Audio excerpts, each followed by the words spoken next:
नमस्कार दोस्तों, selection with साथी में आपका स्वागत है। आज हम पढ़ेंगे इमरजेंसी प्रोविजंस, आर्टिकल 352, 356 और 360। 1975 की इमरजेंसी, 44th अमेंडमेंट के चेंजेस और फाइनेंशियल इमरजेंसी एसएससी, रेलवे और यूपीएससी में 2 to 3 क्वेश्चंस जरूर आते हैं इस टॉपिक से। चलिए डिटेल में समझते हैं। पहला कॉन्सेप्ट, नेशनल इमरजेंसी, आर्टिकल 352। जब देश को युद्ध, बाहरी आक्रमण या सशस्त्र विद्रोह का खतरा हो तो प्रेसिडेंट नेशनल इमरजेंसी घोषित कर सकता है। पहले इंटरनल डिस्टरबेंस भी एक ग्राउंड था, लेकिन 44th अमेंडमेंट ने उसे हटा दिया।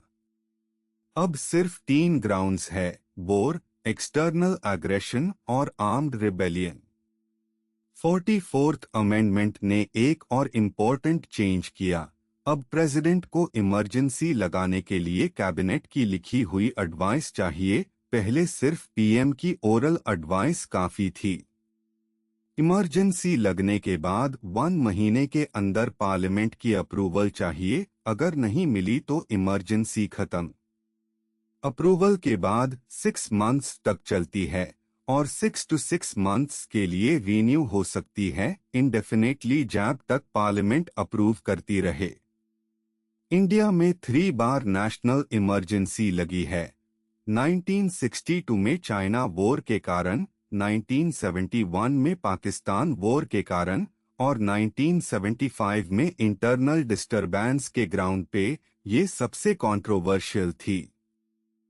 दूसरा कॉन्सेप्ट, प्रेसिडेंट्स रूल यानी article 356।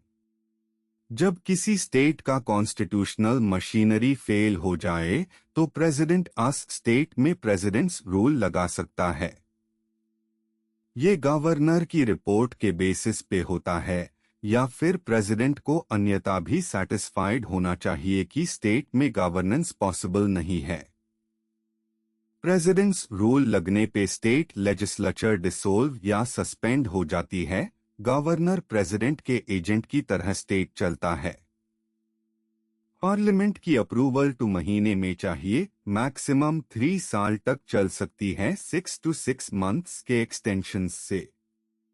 SR. Bommai case 1994 supreme court का लैंडमार्क जजमेंट था। एससी ने कहा कि आर्टिकल 356 जस्टिशिएबल है, यानी कोर्ट रिव्यू कर सकती है। इसे आर्बिट्रेरी यूज पे रोक लगी। प्रेसिडेंट्स रूल इंडिया में बहुत बार लगा है, 100 से ज्यादा बार। सबसे ज्यादा मिसयूज 1970s और 80s में हुआ था। तीसरा कॉन्सेप्ट, फाइनेंशियल इमरजेंसी, आर्टिकल 360। ये सबसे रेयर इमरजेंसी है, इंडिया में कभी लगाई नहीं गई। जब देश की फाइनेंशियल स्टेबिलिटी या क्रेडिट को खतरा हो तो प्रेसिडेंट फाइनेंशियल इमरजेंसी घोषित कर सकता है। इसके लगाने पे सेंटर स्टेट्स को डायरेक्शन दे सकता है कि सैलरीज कम करो। इवन सुप्रीम कोर्ट और हाई कोर्ट के जजेस की सैलरीज भी कम हो सकती हैं। स्टेट्स के सभी मनी बिल्स प्रेसिडेंट के कंसिडरेशन के लिए रुके रहेंगे। ये प्रोविजन जर्मन कॉन्स्टिट्यूशन से इंस्पायर्ड है, वेमर रिपब्लिक के अनुभव से। एग्जाम में अक्सर पूछा जाता है कि कौन सी इमरजेंसी कभी लगी नहीं। आंसर है फाइनेंशियल इमरजेंसी, आर्टिकल 360। ये बहुत स्कोरिंग पॉइंट है, डायरेक्ट फैक्चुअल क्वेश्चन आता है इसको लेकर। चौथा कॉन्सेप्ट, 44th अमेंडमेंट और 1975 की इमरजेंसी। 25 जून 1975 को पीएम इंदिरा गांधी ने इंटरनल डिस्टरबेंस के ग्राउंड पे नेशनल इमरजेंसी लगवाई। ये 21 मार्च 1977 तक चली, लगभग 21 महीने। इस दौरान फंडामेंटल राइट्स सस्पेंड हो गए, प्रेस पे सेंसरशिप लगी, ऑपोजिशन लीडर्स को जेल में डाल दिया गया। बहुत कंट्रोवर्शियल पीरियड था। 1977 में जब इलेक्शन हुआ तो कांग्रेस हार गई और जनता पार्टी सरकार बनी। नई सरकार ने 1978 में 44th अमेंडमेंट पास किया जिसने बहुत सारे सेफगार्ड्स लगाए। सबसे बड़ा चेंज इंटरनल डिस्टरबेंस हटकर आर्म्ड रिबेलियन लिखा। ये बहुत हायर थ्रेशहोल्ड है, अब इजीली इमरजेंसी नहीं लग सकती इस ग्राउंड पे। दूसरा चेंज कैबिनेट की लिखी हुई एडवाइस जरूरी किया, सिर्फ पीएम का कहना काफी नहीं। आर्टिकल 358 और 359 के तहत इमरजेंसी में फंडामेंटल राइट्स सस्पेंड हो सकते हैं, लेकिन 44th अमेंडमेंट के बाद आर्टिकल 20 और 21 कभी सस्पेंड नहीं हो सकते, यानी लाइफ और लिबर्टी का राइट इमरजेंसी में भी प्रोटेक्टेड है। पहला एग्जाम्पल, नेशनल इमरजेंसी किस आर्टिकल में है? ऑप्शंस है A art 352, B art 356, C art 360, D art 370। National emergency का प्रोविजन आर्टिकल 352 में है, ये सीधा फैक्ट है। आर्ट 356 प्रेसिडेंस रूल है जो स्टेट लेवल की इमरजेंसी है। आर्ट 360 फाइनेंशियल इमरजेंसी है जो कभी लगी नहीं। आर्ट 370 जम्मू कश्मीर से रिलेटेड था, इमरजेंसी से कोई लेना देना नहीं। ट्रिक याद करो, 352, 356, 360 असेंडिंग ऑर्डर में नेशनल, स्टेट, फाइनेंशियल। आंसर है ऑप्शन ए, आर्टिकल 352। दूसरा एग्जाम्पल, 44th अमेंडमेंट ने आर्ट 352 में कौन सा शब्द बदला?